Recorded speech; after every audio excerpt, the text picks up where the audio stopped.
Welcome back for our last episode of Donut Worry. My name is Alex Henke. I'm head of commercial operations here at Speakap. For this episode, I've invited our CRO, Lennart Gijsen, and Andrea Popma from our all-star customer success team. Hi, folks. How's it going? Awesome. Happy to be here. Hey, I'm good. How are you, Alex? Good, thanks. All right, love the energy today. So let's dive right in. I want to talk about keeping your employees up to date, given how quickly things are changing in the world today. How do you make sure that employees never miss important messages? So this actually is advice we tend to give our customers and also actually even use ourselves in practice at Speakap when we have internal communication to kind of push out into other countries that we are also present.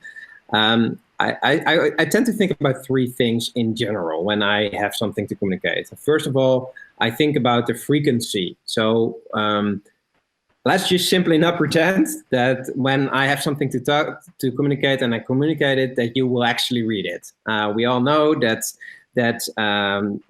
it takes time for people to start noticing your messages.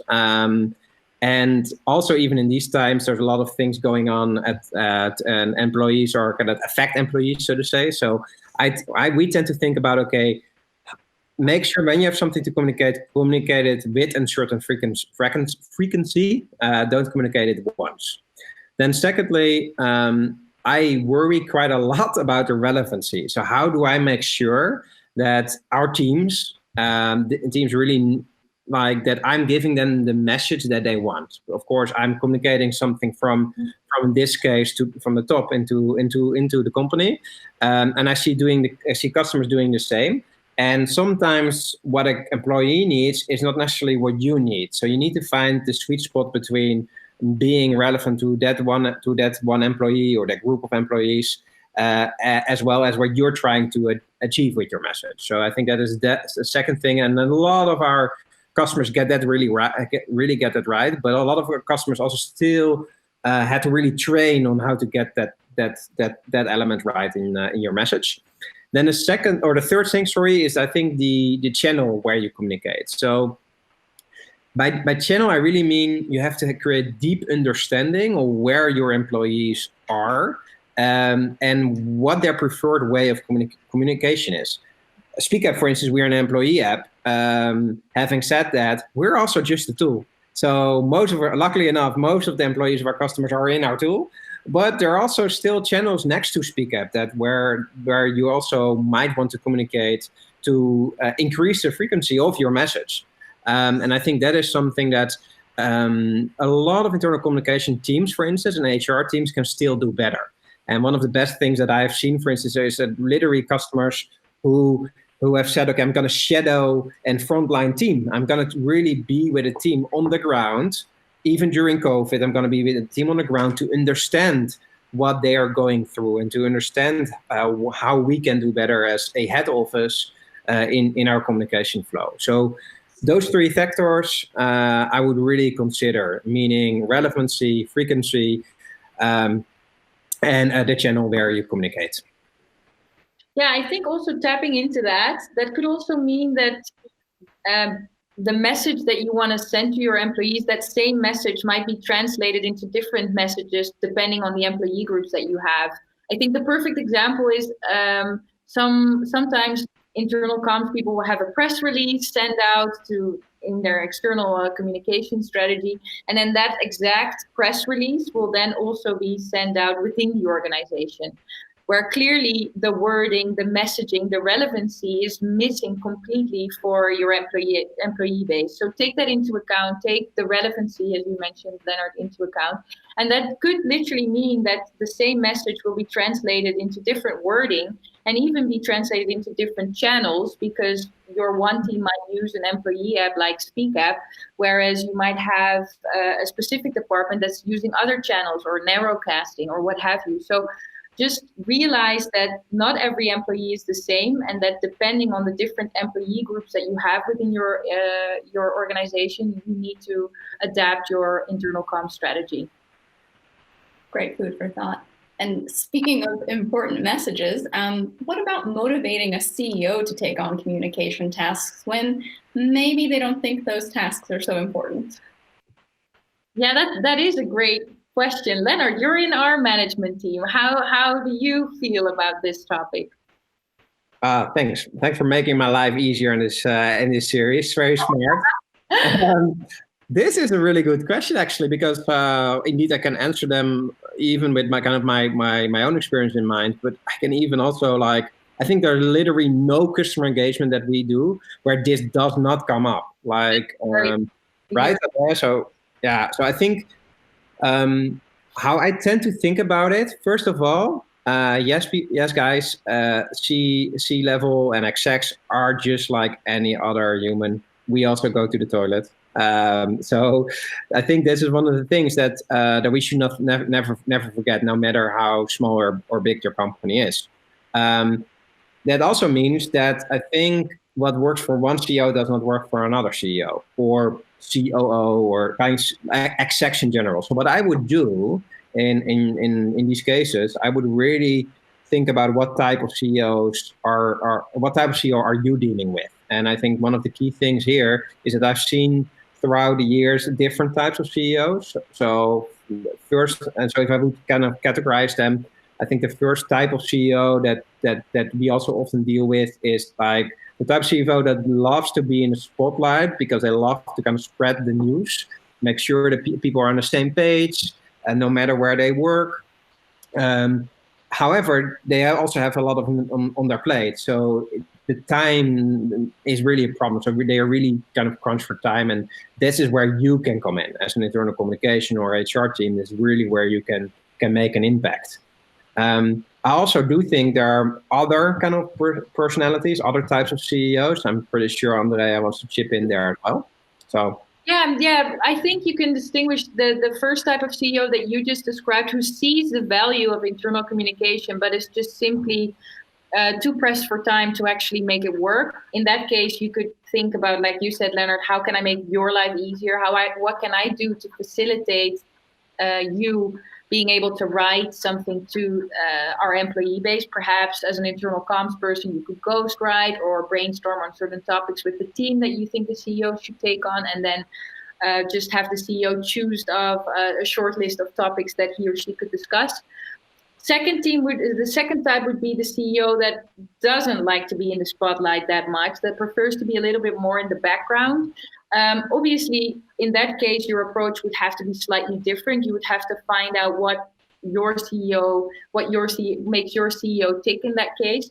And maybe in that case, you want to go wider. So instead of just focusing on that one person, you want to try and see if there are perhaps other executives in the leadership team that are more comfortable to voice their input or voice their message, and just turn sideways, basically. I've seen that with some of my customers, and that actually works wonders most of the time. The third type that you could distinguish, aside from the CEO being pressed for time, the CEO not being so comfortable, would be the CEO that the trickiest type, you could say, the CEO that struggles to sort of put internal comms into perspective, or the CEO that really sees internal comms as being supportive to the business rather than being an actual driver of the business. And this is actually the CEO that's most tricky, let's say, to convince to start communicating to the full employee base. In that case, again, I would advise to broaden your scope a little bit, see if there are other executives within the leadership team that are true advocates for internal comms, and see if you can get them on board to influence your CEO to see the true value of internal communications. Maybe try and see if you can link it to certain business objectives or business strategy KPIs that you've set up. Those are kind of generic tips. I don't know, Lennart, if you have some more hands-on tips that work for you. Would be good for me to know, to get you to influence me, right? More in our network.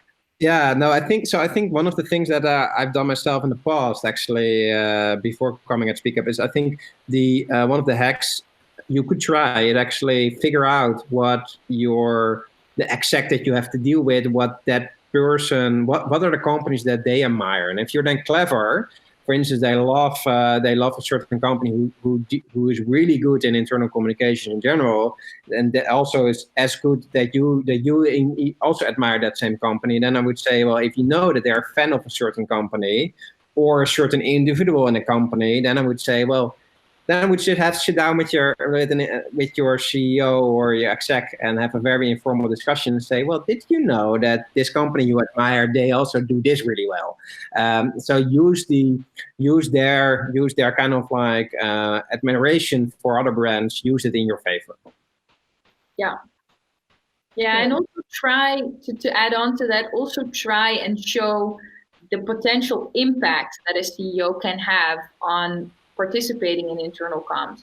Maybe not make it too big yet. Maybe just say, let's try it once, twice, 3 times and see how it lands, so you can actually prove your business case. Start small. That would be also a wise advice, I think. Good advice for our viewers trying to get that buy-in from the C-suite. Thanks. All right, I have one last question for you today. Last question of our last episode. From your first-hand experience, have you noticed any particular differences or challenges in the way companies are approaching internal communications now during the COVID-19 pandemic compared to before the pandemic? Yes, that's a clear yes. I find that most of our customers, the way they're communicating is much more fast-paced, simply because they have to, because everything is changing so quickly. Employees need to be informed, and so there's simply no time to polish your message altogether before you spread your message. So I think it's more about getting the message across rather than, polishing up all the rough edges that there might be.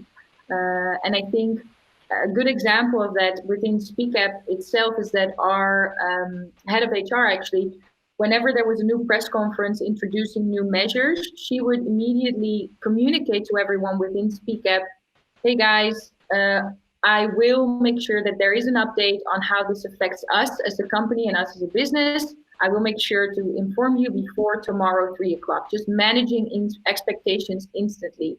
I think, that's simply something that companies can no longer go without, to be honest.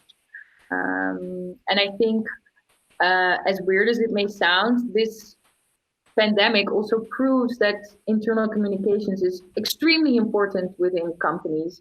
Yeah, and beyond, I would even argue, because I think, of course, internal communication is something we do often in companies. It's not even, in some companies, not even a specific role. But if you're doing that activity as a professional, I can only encourage you, hey, this is a start. This is also the time to start claiming that seat in the boardroom. Yes. I have always kind of like, ever since Speakap and my adventure started here, I've been always surprised about the fact that that internal communication has ties into the boardroom, but is never really on that level. And same goes for HR in a lot of cases. So I think that is something that I think this is, if this epidemic has shown us one thing, it's definitely that thing. It's like how as you as a business can survive if you do this stuff really well. So I think that is this is the moment, guys, to start claiming that spot. Strong note to lead on with our advice for this week. Thanks. We do have one more, last but not least, very important thing. It's time for 30 seconds. Woo! Bring it! Are you guys ready? Yes. Ready as I'll ever be. Okay. Let's go. In the Netherlands, if you want to announce that you are going to have a baby, you serve this cookie with sprinkles. Amsterdam sits 2 meters below this water measurement. NAP, you want to spell? Sea level, yeah. The full name of one of Speakap's founders. He sits here in Amsterdam. Patrick. Full name? Van der Mijl. I moved to Amsterdam from this big state in the US, which contains often. Speakap is this type of internal communications tool. Engagement. Where employees can like, comment, and have a timeline. Yes, that's awesome. I think we're maybe 5 seconds over time in post-production if you guys weren't. All right. What a game. Thank you to Andrea and Lennart for joining me here today on the last episode of Donut Worry. And thank you to our viewers.